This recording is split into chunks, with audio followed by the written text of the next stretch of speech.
Do you feel like you know your team at all, or is it all Zoom? Have you ever met in person? Yeah, this is the part you might have to cut. No, I'm just kidding. Yeah, I'd say it's certainly not the best way to start any job, I guess, right? I think with any job, there's always going to be a learning curve.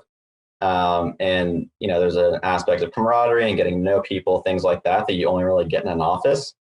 And, when you start a job with COVID, you miss all of that, right? So Yeah, I think it's just much more difficult to ramp up, much more difficult to, kind of find that natural mentor to who you can go to ask kind of those questions you wouldn't want to ask anyone else. Yeah, I'm trying to think. I mean, I guess overall it's not, I wouldn't recommend it, but I mean, it's not all bad. I think it's still fine, right? It's just, I think I certainly noticed that there were things that were more difficult to start or ramp up than in previous jobs.